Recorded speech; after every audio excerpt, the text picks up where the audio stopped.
பக்தி அப்படிங்கிற காரியத்தை நம்ம பார்த்து வருகிறோம். யாக்கோபு 1வது அதிகாரத்துல நம்ம 26, 27 வசனங்களை நம்ம மீண்டுமா வாசிக்கும்படி உங்களை அன்பா கேட்கிறேன். யாக்கோபு 1வது அதிகாரம். இன்னைக்கு நிறைய வசனங்களை நம்ம பார்த்து நம்ம சில காரியங்களை அறிந்து கொள்ள போகிறோம். உங்களில் ஒருவன் தன் நாவை அடக்காமல் தன் இருதயத்தை வஞ்சித்து தன்னை தேவ பக்தி உள்ளவன் என்று எண்ணினால் அவனுடைய தேவ பக்தி அவனுக்கு என்னவா இருக்கும்? அவனுடைய தேவ பக்தி வீணா இருக்கும். அல்லேலூயா, அல்லேலூயா.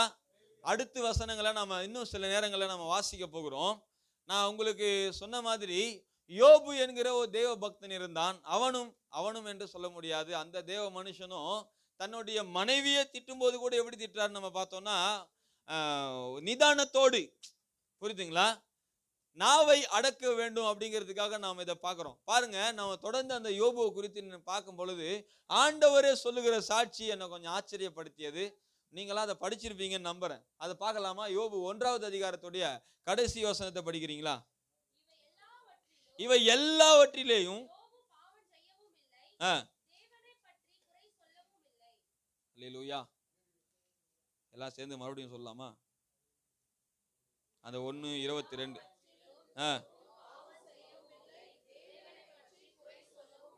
பக்கத்துல பார்த்து கைப்பிடி சொல்லுங்க. இந்த அனுபவம் உங்களுக்கு உண்டா? இவை எல்லாவற்றிலேயும் யோபு, சொல்லுங்களேன்,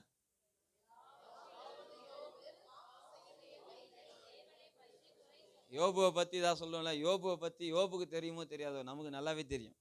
அவருக்கே போய் பாடம் எடுப்போம். ஏன் நம்ம எல்லாமே அவ்வளவு பாடுகள் வேதனை நிறைந்த மனுஷன்னா இந்த ஒரு அதிகாரத்துல ஆண்டவர் சொல்லி முடிச்சுட்டு அதுக்கப்புறம் விவரிக்கிறத நம்ம பார்க்குறோம். கடைசி வசனம் என்னை பிடிச்சி கொஞ்சம் நிறுத்திச்சு பாருங்க.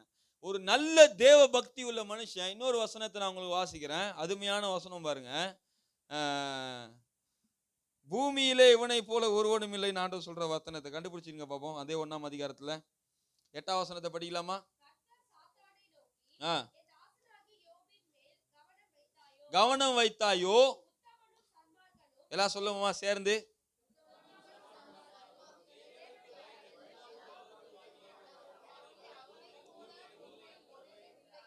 அவனை போல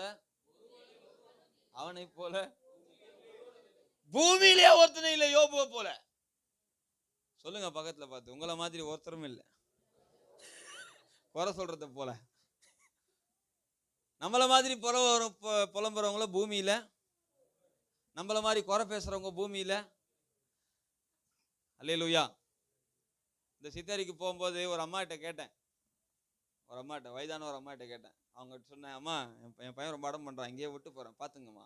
அவங்க சொன்னாங்க, தம்பி ஸ்கூல் இங்க இருக்கு, நான் படிக்க வச்சிடறேன், சாப்பாடு தானே தம்பி நான் போட்டுடுறேன் அப்படின்னாங்க. நான் வரும்போது என்ன யோசிச்சேன்னா, என்னடா வாழ்க்கையை 2 வார்த்தையில முடிச்சிட்டாங்க அவங்க. இதுக்கு தண்டா வாழ்றீங்க அப்படிங்கிற மாதிரி. நாம பாருங்களேன், இதெல்லாம் நமக்கு இருக்கும். ஆனா ஏதோ ஒரு கவலையோடவே சுத்தின்னு இருப்போம். பார்த்துருக்கீங்களா? நான் ஏன் பிறந்தேன் பாட்டு கூட இருக்குல்ல, ஏன் பிறந்தாய் பிள்ளைய கேட்டா எப்படி தெரியும்? அறிவு கட்டவனுங்க புரிஞ்சிருக்கும் சில பேருக்கு, இன்னும் சில பேருக்கு புரியல. பூமியில ஒருத்தனும் இல்லையா யோபுவை போல. அல்லேலூயா. எனக்கு அந்த வார்த்தை ரொம்ப மனசை போட்டு அசைச்சுது பாருங்க. ஆண்டவரே, என்னை பத்தி நீங்க இப்படி சொல்ல மாட்டீங்களா, நான் எப்படா சொல்லுவேங்கிற மாதிரி இருக்குது. அல்லேலூயா. சொல்லுங்க, எனக்கு கையை உயர்த்தி, ஆண்டவரே என்னையும் இப்படி ஒரு சாட்சி சொல்ல மாட்டீங்களா? ஆண்டவர் சொல்றாரு, முன்னாடி இருக்கிறதெல்லாம் அனுபவிக்க ரெடியா? சாட்சி மட்டும் சொல்லுங்க ஆண்டவரே, மீச்செல்லாம் எனக்கு வேண்டாம் ஆண்டவரே. இவ்வளவு பெரிய கொடுமையெல்லாம் படிச்சாலே பயங்கரமா இருக்கு. அல்லேலூயா. 6 மாசம் யோபு கஷ்டப்பட்டாருன்னு ஒரு சிலர் சொல்றாங்க. நமக்கு 6 மாசம்லாம் வேண்டாம். அல்லேலூயா. நம்ம இன்னைக்கு ஆண்டவர், இதுதான் தேவ பக்தி. இந்த தேவ பக்தி உள்ள மனுஷங்கிட்ட இன்னொரு காரியத்தை நான் உங்களுக்கு சொல்லட்டுமா? இது என்னுடைய செய்தியோடைய நாவுக்கான செய்தி இல்லை, ஆனா நான் உங்களுக்கு சொல்றேன் பாருங்க. ஒருவேளை இதுவும் இது அடங்கலாம்னு நான் நினைக்கிறேன்.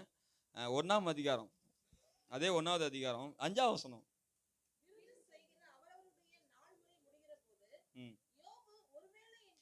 சொல்லுங்களேன். யோபு, ஒருவேளை என் குமாரர் பாவம் செய்து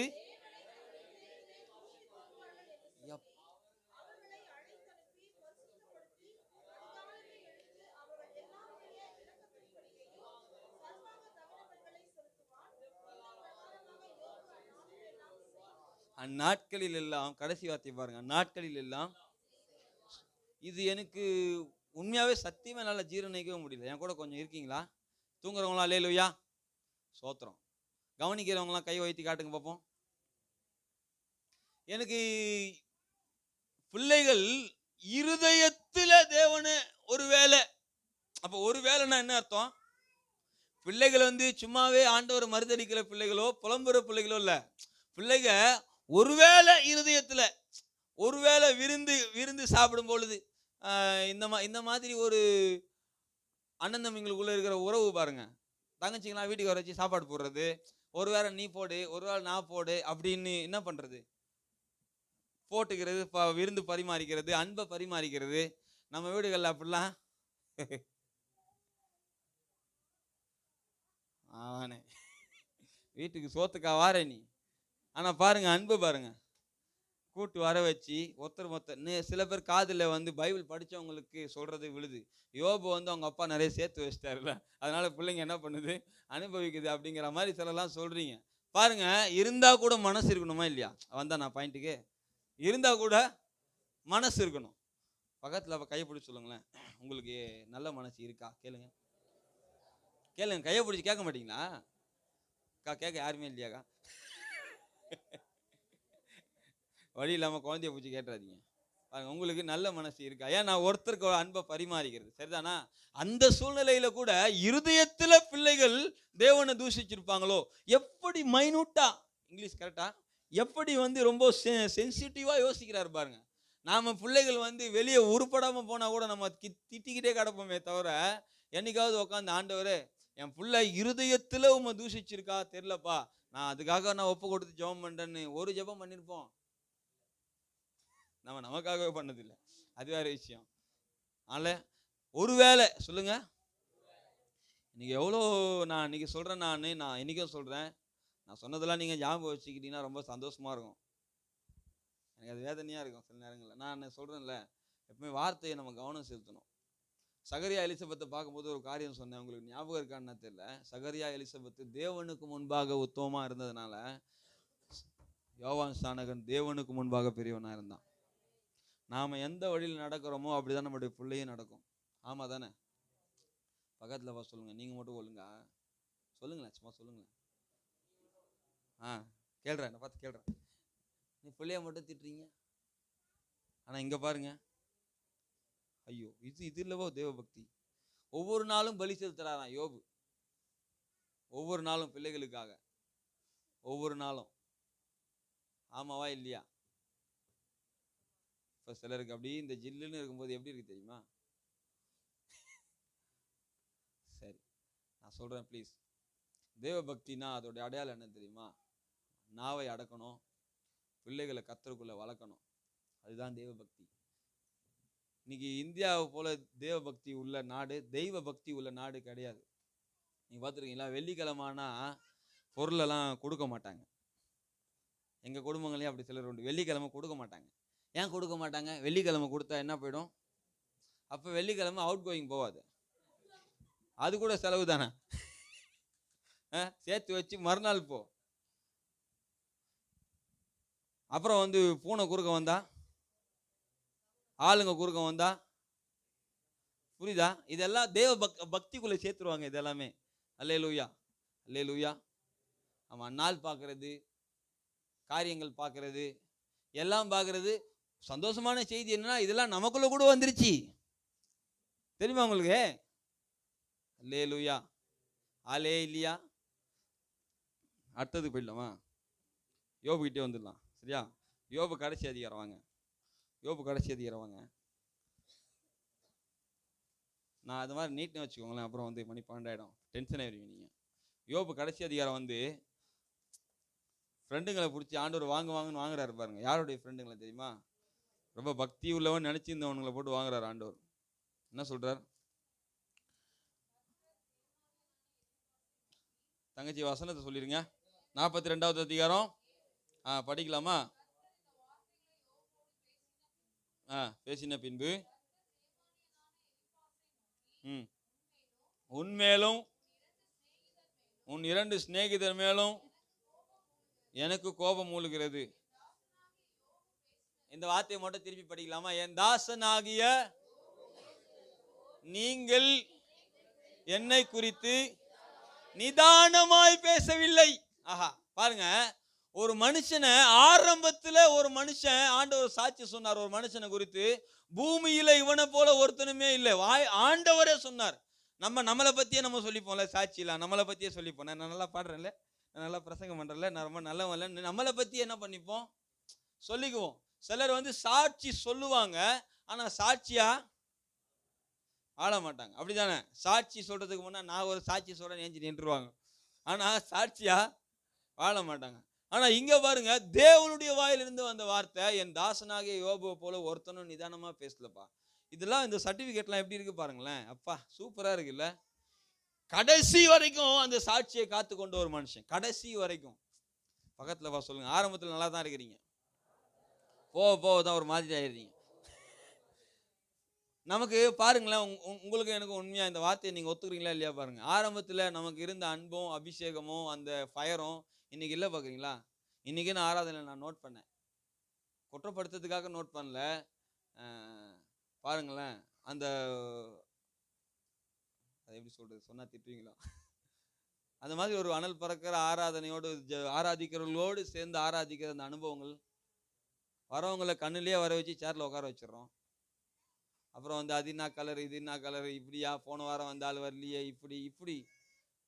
ஆனா சமாரிய ஸ்திரீகிட்ட ஆண்டவர் சொல்றாரு, முழு இருதயத்தோடு, கரெக்டா சமாரிய ஸ்திரீ தானே சொல்றாரு ஆண்டவர், உன் இருதயத்தோடு, முழு இருதயத்தோடு தேடணும், கத்தரை தேடணும், கத்தரை அன்பு கூறணும். நமக்கு பாருங்களா, எல்லாமே குறைஞ்சி போச்சு. இந்த கரங்களை தட்டி உற்சாகமா ஆவியில் நிரம்பி ஆராதனைகள்லாம் இன்னைக்கு நம்ம என்ன பண்ண முடியல. அல்லேலூயா. உண்மையா இல்லையா? உண்மையா இல்லையா? அபிஷேக ஆராதனைங்கிறதே ஒண்ணு இன்னைக்கு நமக்கு. இன்னைக்கு நாம கொஞ்சம் யோசிச்சு பார்ப்போம். ஆண்டவர் ஒரு மனுஷனை குறித்து ஆரம்பத்துல சொன்னார் சாட்சி. அவன் நல்லா இருக்கும்போது சொன்னார், அவன் ஒன்றும் இல்லாம இருக்கும்போது அவனுக்காக குறித்து சாட்சி சொன்னார். அவன் நல்லா இருக்கும்போது, செழிப்பா இருக்கும்போது, கிழக்கத்தி புத்திரர்களையே அவனை போற கோடீஸ்வரன் இல்லை, நான் கோடீஸ்வரன், என் பிள்ளைய எப்படி நான் வளர்ப்பேன்னு திமிர்ல சுத்தல. நான் கோடீஸ்வரனா இருந்தாலும் என்னை வாழ வைக்கிறவர், என் சந்ததியை வாழ வைக்கிறவர் தேவன்கிற அறிந்து கொண்ட மனுஷன். அல்லேலூயா, அல்லேலூயா. அப்பப்ப பிள்ளைகளை கூப்பிட்டு சொல்லியிருப்பான், டேய் உங்க அப்பா இவ்வளவு பெரிய கோடீஸ்வரன் மார்த்திட்டாதீங்கடா, இதெல்லாம் எங்க ஏசப்பா போட்ட பிச்சடான்னு சொல்லியிருப்பாரு. ஒண்ணு மட்டும் உங்களுக்கு சொல்றேன்டா, எதை வேணாலும் இழந்துருங்க, பரிசுத்தத்தை மட்டும் இழந்துடாதீங்கடா. நீங்க பலி செலுத்த மறந்தாலும் உங்க அப்பா நாங்க உயிரோட இருக்கிற வரைக்கும் உங்களை பரிசுத்தமா நான் காத்து கொள்ளுவேன்டா. அல்லேலூயா, அல்லேலூயா. பிள்ளைகளுக்காக அதிகமா ஜெபிக்கிற பெற்றோர்கள் நீங்க எழும்ப வேண்டும். அதிகமா ஜெபிக்கணும், அதிகமா ஜெபிக்கணும். அல்லேலூயா, ஆமேனா. எனக்கு தெரிஞ்ச ஒரு ஊழியக்காரர் பையன், அவன் சொன்ன சாட்சி, அவங்க அப்பா சிகரெட்டு, அவங்க அப்பா பிரசங்கம் பண்ணின்னு இருப்பாரான், ஓரமாக நின்று சிகரெட் அடிச்சுட்டு இருப்பானா. அவங்க அப்பா ஊழியம் செய்வாரான், கதை பேசிட்டு இருப்பானா, பயங்கரமான துருமா இருக்கும், கஞ்சா அடிப்பானா. அவங்க அப்பா சொல்லுவாரா, நீ ஊழியக்காரன்டா, நீ ஊழியக்காரன்டா. இவங்க அப்பா சொல்லிக்கிட்டே இருப்பாரான், இவன் அதிகமாக பண்ணிக்கிட்டே இருப்பானா. ஒரு நாள் கத்துறான், ஊழியக்காரனை மாத்திட்டு.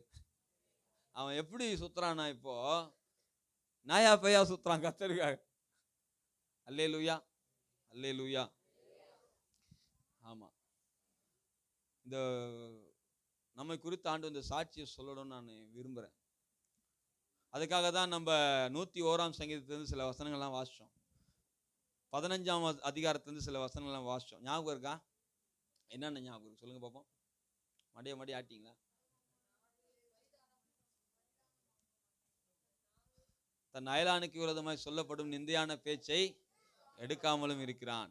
சரியா? பிறனை அவதூறு, ரகசியமாய் அவதூறு பண்ணுகிறவனை சங்கரிப்பேன். அல்லேலூயா, அல்லேலூயா. இதெல்லாம் தேவ பக்திக்கான அடையாளம். ஆமேனா? மற்றவங்களுக்கெல்லாம் தேவ பக்தி வெளிவேஷம், நமக்கு அப்படி இல்லை. அப்படித்தானே? பட்டையும் கோட்டையும் அடிச்சு சுத்துறது இல்லை. என்னது தேவ பக்தி? இருதயத்தில் இயேசுவை சுமந்து வாழுகிறது தான் தேவ பக்தி. இயேசுவை வெளிப்படுத்துகிறது தான் தேவ பக்தி. அல்லேலூயா.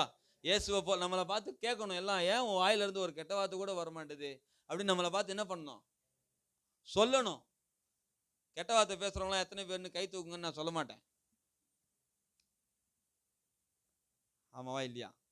சரி, கோவம் வந்தா நான் பேசுவேன்னு யாராவது இங்க இருக்கீங்களா? கோவம் வந்தா கூட எனக்குலாம் நான் வீட்டில் கூட சொல்லுவேன். நான் பக்கத்து வீட்டில் சண்டை போட்டாங்களே, எனக்கு கோவம் வருது, ஆனால் கெட்ட வார்த்தையே வரமாட்டேது. பக்கத்து வீட்டில் கொடுக்கும்போது அவங்க பார்த்துக்கு அடுக்கு மொழியில் பேசுகிறாங்க. ஆள் ஆரம்பித்தாங்கன்னா அக்கு வரைக்கும் முடிக்கிறாங்க, கால் ஆரம்பித்தாங்கன்னா கவு வரைக்கும் முடிக்கிறாங்க. நமக்கு அது என்ன பண்ண மாட்டுது, வரவே மாட்டுது. அல்லேலூயா, அல்லேலூயா. நீங்கள் கோபம் கொண்டாலும் உங்கள் வாயிலிருந்து, பக்கத்து வாசம் உங்கள் வாயிலிருந்து கெட்ட வார்த்தை ஒன்றும். அடுத்து சொல்லப்பட்ட வார்த்தை என்ன தெரியுமா? மீட்கப்படும் நாளுக்கென்று முத்திரையாக பெற்ற பரிசுத்த ஆவியை துக்கப்படுத்தாதீர்கள். நம்ம கெட்ட வார்த்தை பேசும்போது உள்ள உட்காந்து சந்தோஷப்படுவோன்றீங்களா? சந்தோஷப்பட்டார்னா தெய்வமே இல்லை. பாருங்க, என் புள்ள நல்ல வார்த்தையே பேசணும், என் புள்ள நல்லா இருக்கணும்னு சொல்லிட்டு ஒரே விரும்புகிற தெய்வம் அப்பா இயேசு தான். ஆமேன். அப்பா கையை பக்கத்துல கைப்பிடி சொல்லுங்க, எத்தனை தடவை ஆண்டவர் துக்கப்படுத்திருக்கிறீங்க? கொஞ்சம் கூட மனசாட்சி இல்லையா உங்களுக்கு? கேளுங்க, எத்தனை தடவை துக்கப்படுத்திருக்கிறோம் கடவுளை யோசிச்சு பாருங்க. ஆனா ஆண்டவர் நம்ம கிட்ட பேசணும் மட்டும் எதிர்பார்க்கிறோம். ஒருத்தரை சும்மா சும்மா சும்மா சும்மா ஒருத்தரை வேதனைப்படுத்திடுறது பார்த்துருக்கீங்களா? நமக்கே ஒரு சிலரை வேதனைப்படுத்தினா நம்ம முகம் கொடுத்து என்ன பண்ண மாட்டோம் பார்த்துருக்கீங்களா? சபையில பக்கத்துலேயே உட்காந்து இருப்போம், திருப்பவே மாட்டோம் முகஞ்ச.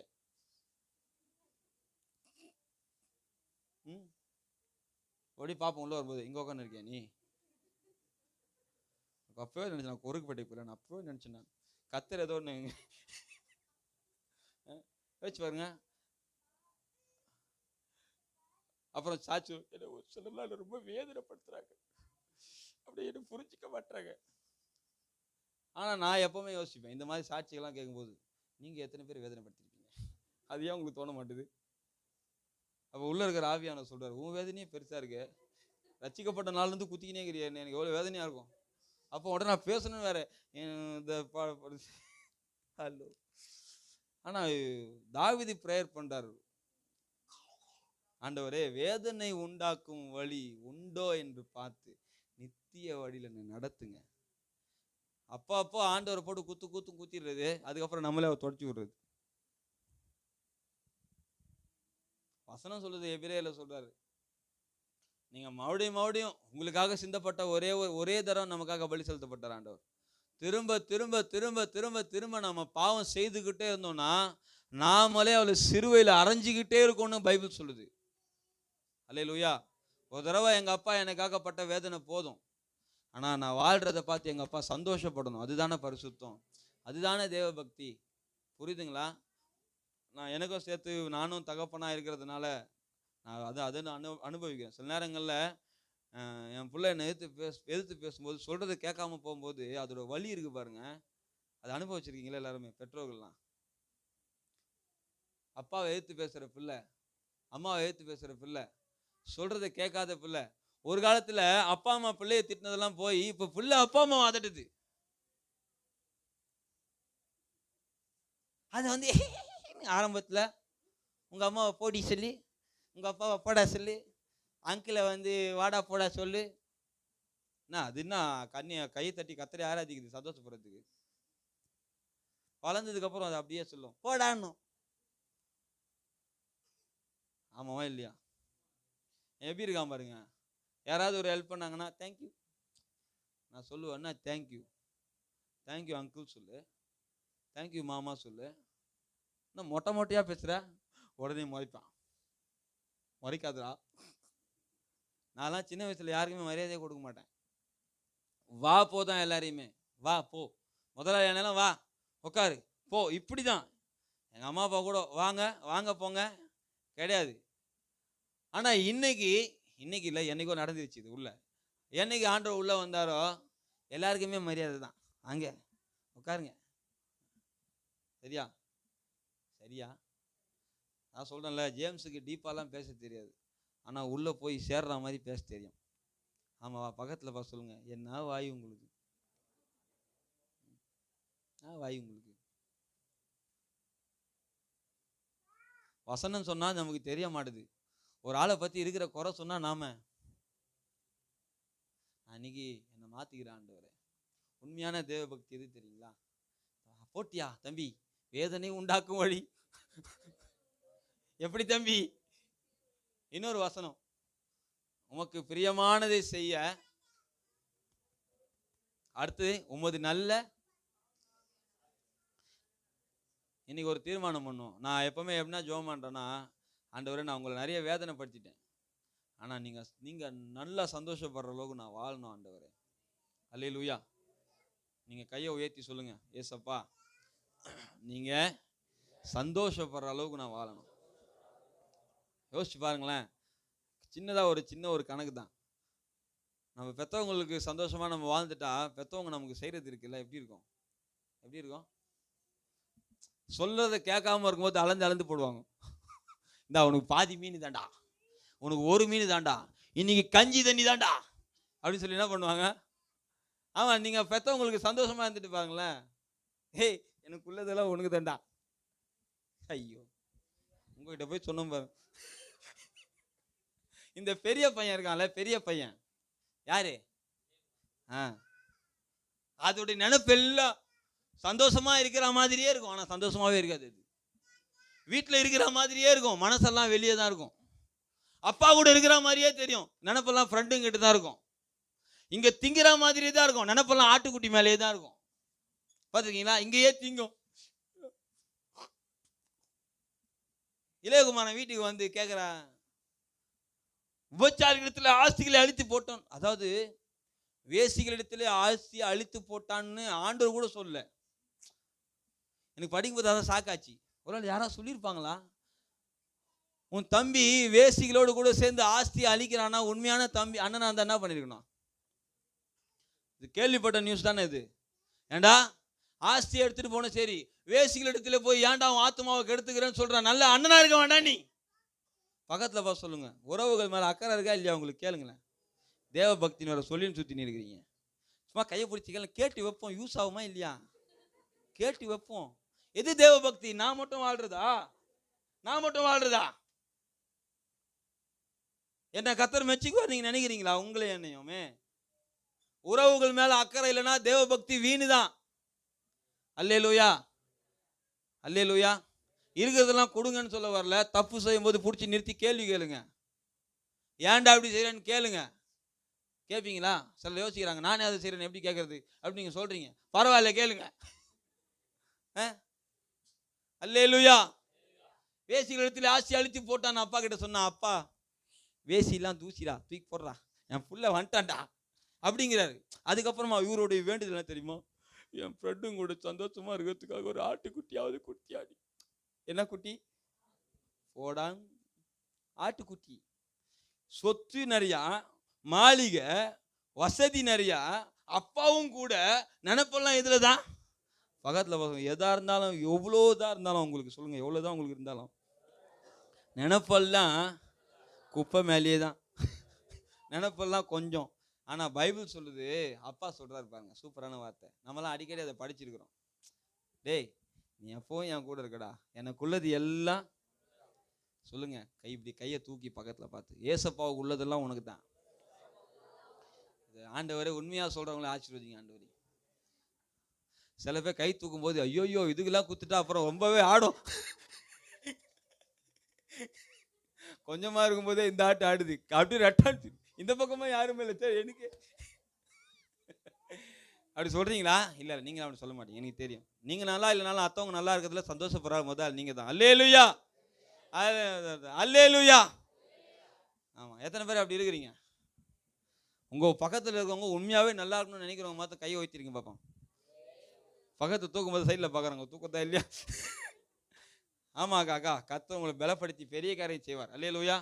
ஆமா, கர்த்தருக்குள்ளதெல்லாம் என்னுக்குள்ளது தான்.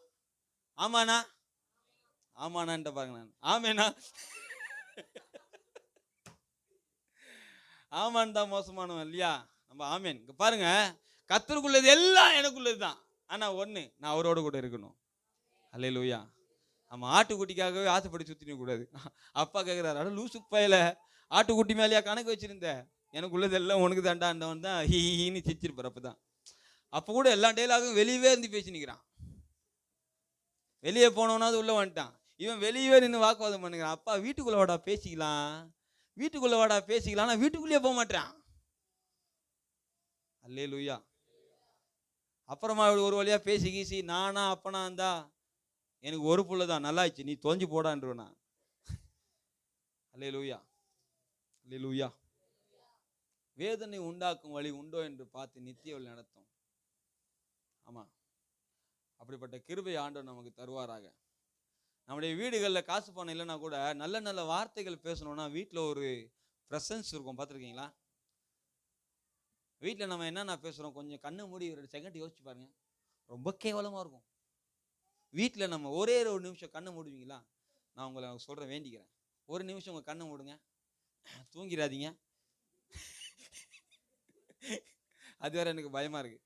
ஒரு நிமிஷம் கண்ணை மூடி அப்படியே இந்த போன ஞாயிறுலேருந்து இந்த ஞாயிறு வரைக்கும் வீட்டில் பேசப்பட்ட பக்தி விருத்தியான வார்த்தைகளை கொஞ்சம் யோசிச்சு பாருங்க. கண்ணை திறந்துருங்க, பயமாக இருக்குது. நீ தூங்குறத பார்த்தா எத்தனை பேர் நல்ல வார்த்தைகள் பேசுன மாதிரி ஒரு ப்ரெசன்ஸ் வீட்டில் இருந்திருக்குது. மூஞ்சி தூக்கின்னு போன காரியம் தானே வீட்டில் அதிகமாகவே இருந்திருக்குது. இந்த வாரத்தில் எத்தனை பேர் வீட்டில் ஒன்றா உட்காந்து சாப்பிட்டீங்க? கொஞ்சம் யோசிச்சு பாருங்க. சோத்திரம். சில பேர் இருக்கிறீங்க, கையெல்லாம் தூக்க சொல்ல, அப்புறம் நான் பாதிக்கப்பட்டுருவேன். இறக்கிடுங்க. இப்போ கண்ணை திறந்துருங்க. கண்ணை மூட சொல்லும் போது மட்டும் டக்குன்னு மூடிங்க, திறக்க சொல்லும் போது திறக்கவே மாட்டீங்க. இங்கே பாருங்க, யோசிச்சு பாருங்க, வீட்டில் என்ன ப்ரெசன்ஸ் இருக்குன்னு யோசிச்சு பாருங்க. அல்லேலூயா. ஆனால் இன்னைக்கு நான் சொல்கிறேன், வீட்டில் ஆண்டோடைய வார்த்தைகள் அதிகமாக பேசுவோம், என்கரேஜ் பண்ணுவோம், ஒருத்தருக்கு ஒருத்தர் என்ன பண்ணுவோம். இதுதான் தேவ பக்தி. நாவை அடக்கணும்னு பைபிள் நமக்கு சொல்லுது. சரிதானா? சரிதானா? எத்தனை பேர் அப்படி வாழ போகிறோம்னு தீர்மானம் பண்ணுறீங்க? வாழ்க்கையை குறித்து ரொம்ப குறைச்சிலாம் எடை போட்டுறாதீங்க. ஆமாம், நம்ம ஆண்டவரை குறித்து உடனே என்ன பண்ணிட வேண்டாம், புலம்பிட வேண்டாம். சரிதானா? சரி, சில மனுஷங்களை வேகமாக பார்த்துருவோமா? என்கிட்ட இருக்கிற பிரச்சனையே ஓடிது நேரம்.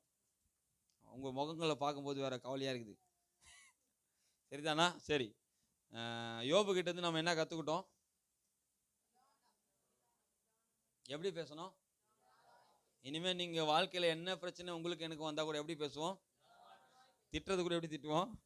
நிதானமாய் திட்டுவோம். இதை உன்னை திட்ட போகிறேன், வார்த்தைகளை யோசித்து சொல்லுகிறேன், அப்படி அழகா பக்தி விருத்தி கேதுவான அப்படி பேசணும்.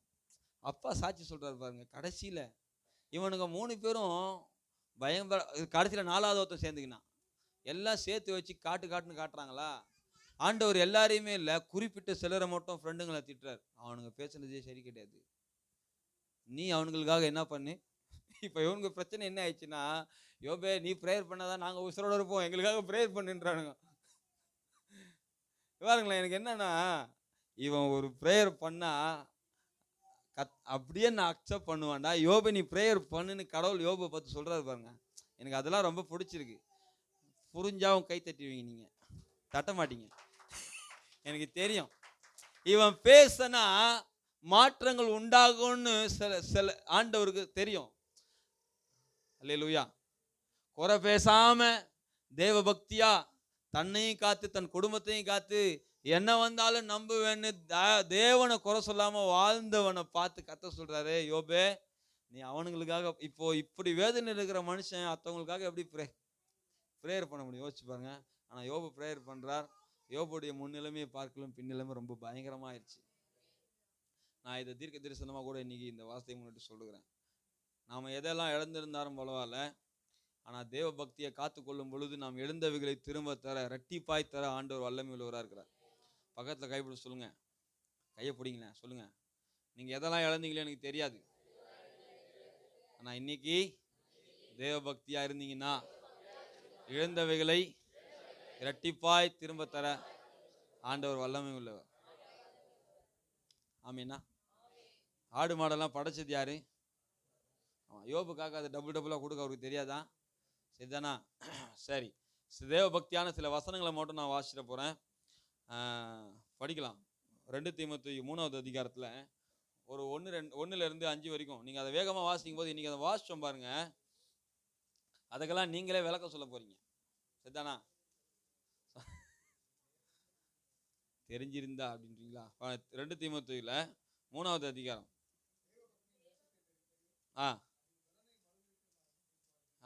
ஒரு நிமிஷம் இருங்கப்பா. 3வது அதிகாரம் 1ஆம் வசனத்திலிருந்து அப்படியே படிக்க ஆரம்பிச்சிருவோம். மேலும் கடைசி நாட்களில் பாருங்க, எப்படிப்பட்ட காலத்துல நாம தெய்வ பக்தியா இருக்கணும், எப்படிப்பட்ட மனிதர்கள் இந்த நாட்கள்ல எழும்பி இருக்கிறாங்க, இனிமேலும் எழும்புவாங்க அப்படின்னு பவுல் நமக்கு முன்னமாகவே ஆவியானவர் மூலமா எழுதி வச்சிருக்கிறார். இப்படிப்பட்ட கூட்டத்தின் நடுவிலே தேவ பக்தியா இருக்க வேண்டும் என்று கர்த்தர் விரும்புகிறார். எப்படிப்பட்ட சக்திகள்லாம் இருக்கு பாருங்க, எப்படிப்பட்ட மனிதர்கள்லாம் எழும்புவாங்க பாருங்க அப்படின்னு எழுதப்பட்டிருக்கு.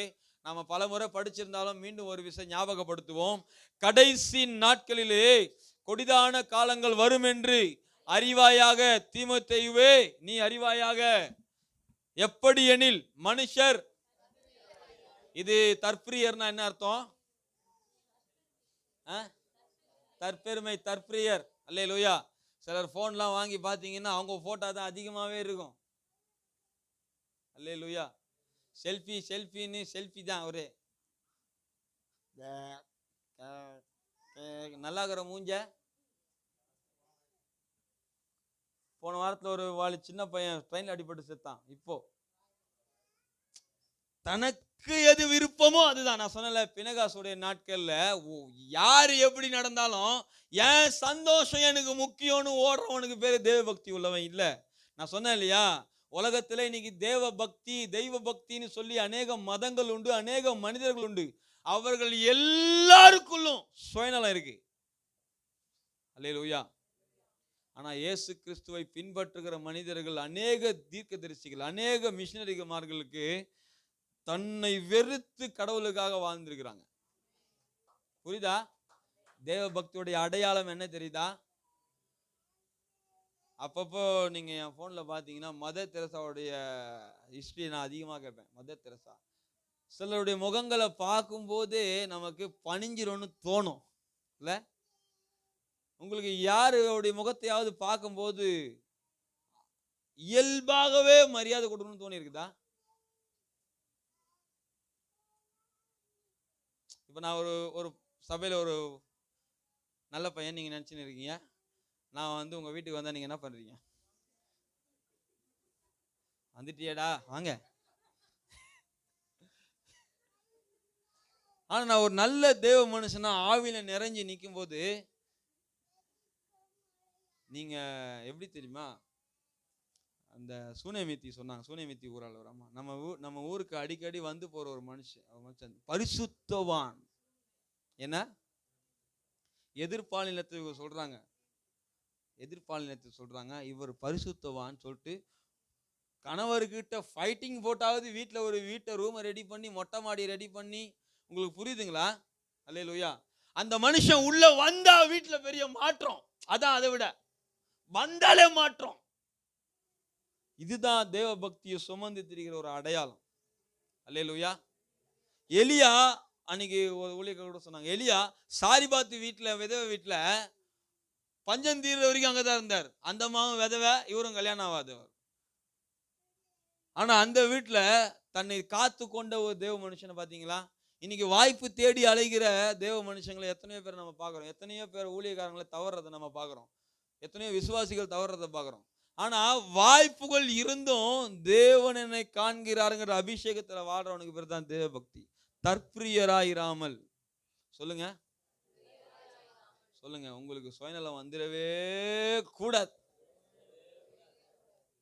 தற்பிரியர். என்னோட விருப்பம், அம்மா விருப்பமாவது, அப்பா விருப்பமாவது, அண்ணனாவது, தம்பியாவது, என் இஷ்டம் சொல்லு, என் வாழ்க்கையை நான் பார்த்துக்கிறேன். நீயே உனக்கு சொந்தம் தெரியுமா? அப்புறம் வாழ்க்கை எப்படி உனக்கு சொந்தமாகும்? என் வாழ்க்கைய சொல்லுங்களேன், நான் பார்த்துக்கிறேன். என் வாழ்க்கை என் உனக்கு சொந்தம் கொண்டாட உரிமை கொடுத்தது? என் பிள்ளைய நான் என்ன வேணாலும் செய்வேன். கத்தர் பாப்பார், பிச்சிருவேன் செவுல. என் பிள்ளை அது, என் பிள்ளை எனக்குள்ள வளர்க்கணும். நீ வம்சத்துக்கு எப்படி வளர்ப்ப நீ அப்படின்னு கத்தர் கேட்கிறார். நான் கேட்கல, என்னையும் சேர்த்து வச்சு தான் கேட்கிறார். தற்பிரியர். பிள்ளைய சில வேலைக்கு அனுப்புறது எதுக்கு தெரியுமா? வயசான காலத்துல நீ என்னை கவனிச்சிப்பியடா. புள்ள என்ன நினைக்கும், அப்ப என்ன சோறு போட்டு வளர்க்குறியா? அடுத்து பணப்பிரியரா? இது நம்ம யார்கிட்டயுமே இல்லை. போயிடுவோமா நெக்ஸ்ட்? இதுவும் நம்ம கிட்ட இல்லை. அதுவும் நம்ம கிட்ட இல்லை. இதை நான் சொல்றது எல்லாமே நம்ம கிட்ட இல்லை. சரியா? தூஷிக்கிறவர் நீங்கெல்லாம் சொல்லாமா எங்களை பத்தி? இது நாங்க ஃபர்ஸ்ட் இருக்கோம் பிரதர். இதுலதான் நாங்க ஃபர்ஸ்டே இருக்கிறோம். Next super brother. நாங்கெல்லாம் ஏன் கேக்குறீங்க நீங்க? நன்றி அறிது நன்றென்று நன்று பன்று நன்றி எல்லாம் கொன்று. எலியா சாரி பாத்துக்கு போனா அந்த அம்மா சாவ கிடக்குது குடும்பமா.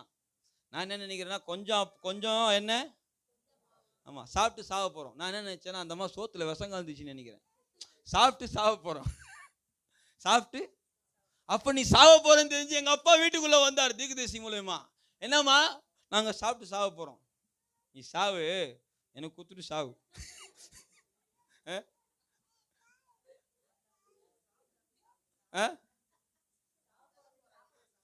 சாவதானே போறாங்க. அதான் தற்பிரியர். சரியா? சரி, சாவ வராம போறாங்க, எதுக்கு சாப்பிடணும்? நல்ல கேள்விதான். சரி, அதான் நான் சோத்துல விஷம் வச்சிருப்பாங்களே என்னமோ. சிலலாம் வாழ்க்கையில அப்பப்போ வீட்டுல கூட சொல்றது உண்டு. பாரு இதே மாதிரி பண்ணின்னு இருந்த சோத்துல சிலர் சொல்லுவாங்க, இது ஸ்லோ பாய்சன்ல, நீ விஷமே வைக்க வேண்டாம், நாளாக நானே என்ன பண்ணிடுவேன். சரிதானா?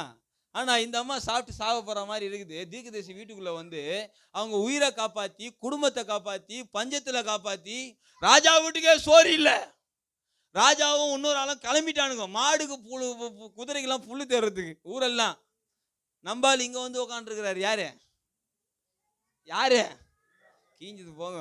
யார் வீட்டுல இப்படி சொல்லணும்? தூக்கு போட்டுக்கின்னு இல்ல தற்கொலை பண்ணி சாவலான்ற வீட்டுக்குள்ள எங்க அப்பா போறாரு. சாபத்தை நீக்கி எல்லாம் பண்ணி உயிரோட காப்பாத்தி வச்சா புள்ள சேர்த்து போயிட்டான்பா. புள்ள சேர்த்து போயிட்டு அந்த அம்மா சொல்லுது, நான் அந்த வீட்டுக்கு ஒண்ணு கூப்பிட்டேன். யாருக்கிட்ட? பாவம் அவர் பாட்டு ஒரு மூளை ஜெபம் பண்ணியிருப்பா. ஆண்டவரே, புள்ள செத்தது கூட அவருக்கு தெரிஞ்சிருக்காது. உடனே இவர் என்ன பண்ணாரு, போய் அந்த வசனத்தை இங்க வாசிச்சு பார்த்தீங்கன்னா எப்படிமா இருக்கும்?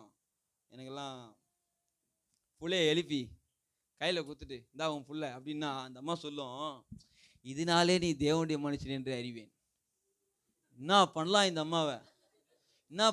அம்மாவை? இப்போதான் தெரியுது நீ தேவ மனுஷன். சாவ கடந்து உன்னை காப்பாத்தி வச்சா அப்ப தெரியலையா உனக்கு நான் தேவ மனுஷன்னு? இதனால் அப்ப என்ன, நான் நன்றி உள்ள இருதயம் நமக்கு இருக்கணும். ஆமேன்.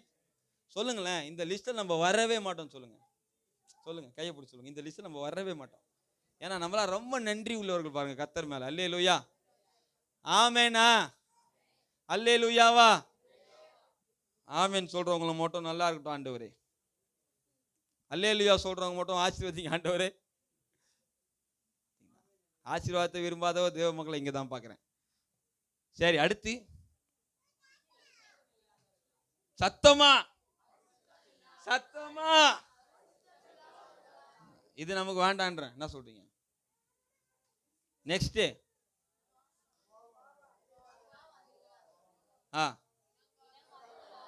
அது யாரோட இணங்கி போக மாட்டாங்க இவங்க. பாத்துருக்கீங்களா? அங்க அவங்க கூடியா, இங்க இவங்க கூடியா. எங்க கடையில் ஒருத்தன் வேலை கேட்டு வந்தான். நடந்தது நான் பார்த்தேன். என்ன வேலை வேணும்னா, அந்த கடைக்கு போறியா? நான் ஒரு சம்பளமே சரியா கொடுக்க மாட்டேன். அப்படியா? அப்போ பர்ஃபெக்ட்டுக்கு போறியா? ஐயோ அங்கே ஒரே ஆளுங்கெல்லாம் சரியில்லைண்ணா. அப்போ இங்கே போறியா? ஏஞ்சல் குமார் அங்கெல்லாம் மாசம் ஒன்று ஒன்றா சொல்லிக்கினே இருந்தேன். டென்ஷன் ஆயிட்டேண்ணா. இன்னொன்று சொல்கிறேன், இன்னொரு கடைக்கு போறியா? அங்கே ஊசி சரியில்லை. போறியா? எதுவுக்குமே என்ன பண்றது இல்ல, இணங்குறதே கிடையாது. இங்க ஜெபமா அங்க நான். அப்ப எதுக்குதான் நீ இணங்குவ? பக்கத்துல எதுக்குதான் நீங்க இணங்குவீங்க? கேளுங்க, சொல்லுங்களேன், கைப்பிடிச்சு கேளுங்களேன். ஒரு இணங்குறதே கிடையாது. அடுத்து ஐயோ இது நம்ம சபைக்கு ரொம்ப தூரமானது. கடைசி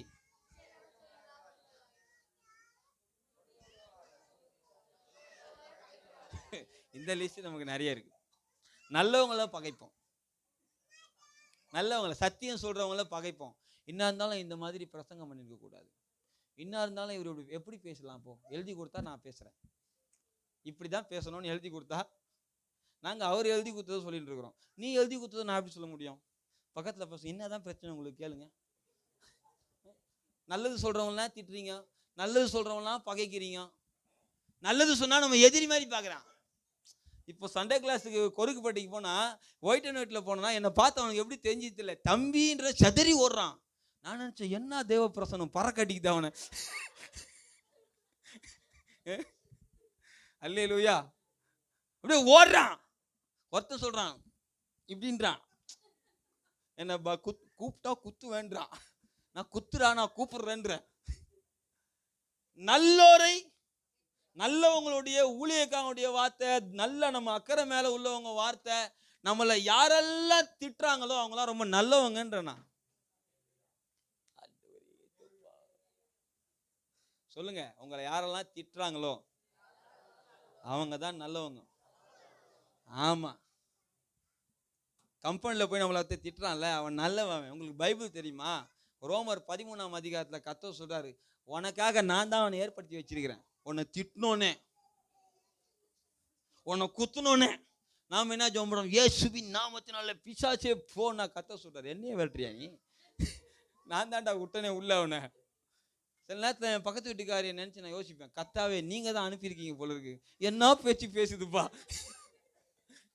அது கூட நம்மளால என்ன பண்ண முடியல, ஈடு கொடுக்க முடியலப்பா, அப்படி பேசுதுப்பா, துரத்தி அடிச்சிங்களப்பா. என்ன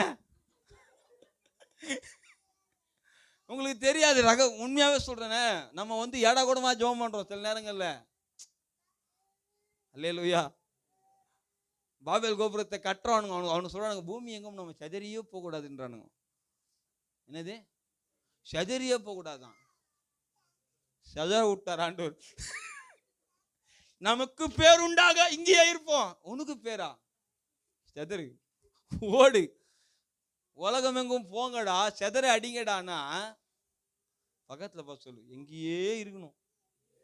ஆமா, யோவான் 15ஆம் அதிகாரத்தை கூட கர்த்தர் சொல்றார், வெளியே போய் கனி கொடுங்கள். அப்படிதான் இருக்கும். என்ன சொல்லுங்க, போய் கனி கொடுங்கள். என் நாமத்துக்கு பயந்திருக்கிற உங்கள் மேல் செட்டைகளின், அடுத்த வார்த்தையை கவனிச்சுக்கிறீங்களா? படிக்க மாட்டோம்.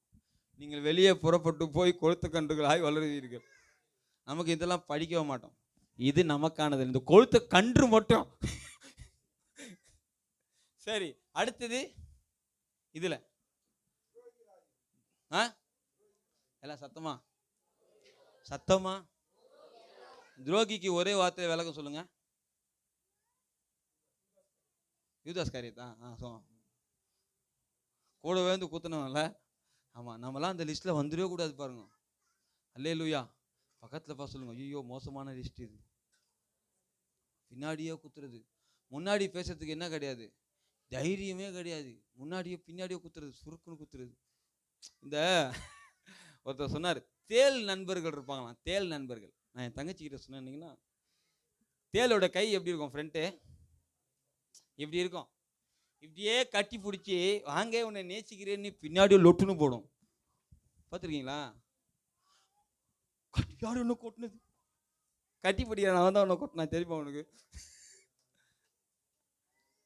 பக்கத்து வாசம் உங்க பக்கத்துல உங்க தான் கொட்டுறாங்களே. நான் உங்களை குற்றப்படுத்துறேன் ப்ளீஸ். நான் அப்படி சொல்றேன்னு நினைக்காதீங்க. நம்ம நிறைய விஷயங்களை நம்ம மாறணும்னு உணர்த்து வைக்கிறேன். அல்லேலூயா. கட்டி பிடிக்கிற மாதிரி கட்டி பிடிச்சி லொட்டுன்னு கொட்டுறது. அல்லேலூயா. தாவீது பிறனை அவதூற ரகசியமாய்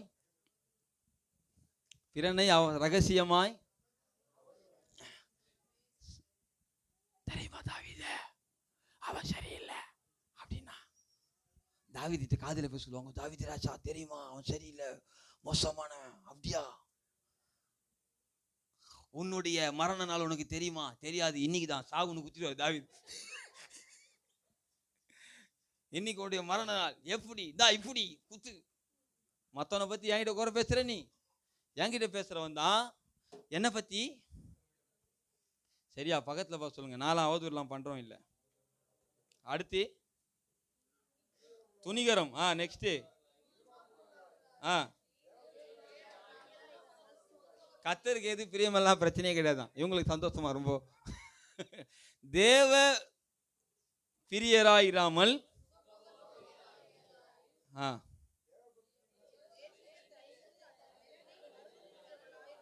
ஆமா, சில வசனங்களை வாசி நான் முடிக்க போறோம். அந்த கடைசி வார்த்தை பாடுங்க. இப்படிப்பட்டவர்களை விட்டு நீங்க தோலை தட்டி சொல்லுவீங்களா?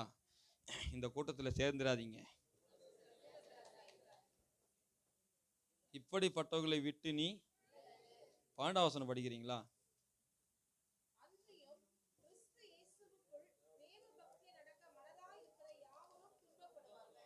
வசனம் ரொம்ப அழகா இருக்கு பாருங்க.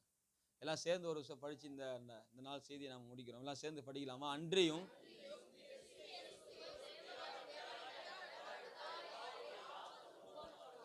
வேஷம் போடுறவங்களாம் துன்பப்படவே மாட்டாங்க. வேஷம் போடுறவங்களாம் துன்பப்படவே மாட்டாங்க.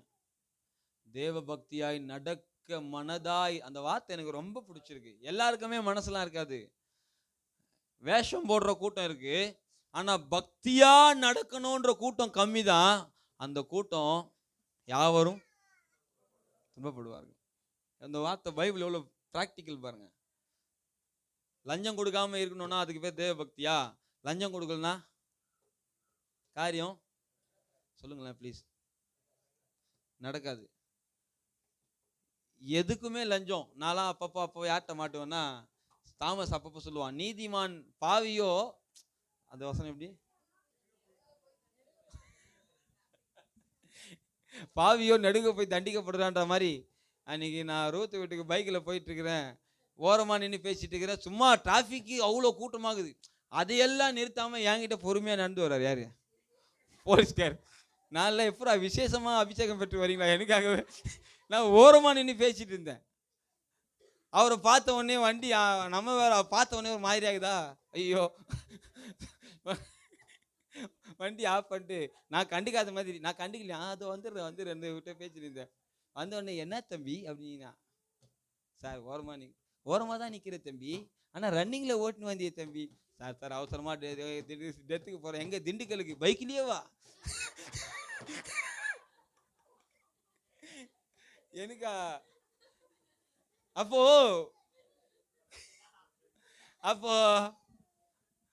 ஆட்டோமேட்டிக்கா நம்ம கை எங்க போவோம்?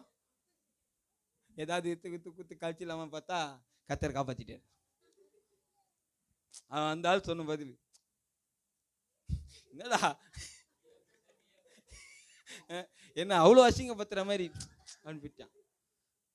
அப்போ மனசா இருக்கிற எல்லாருமே என்ன பண்ணுவாங்க?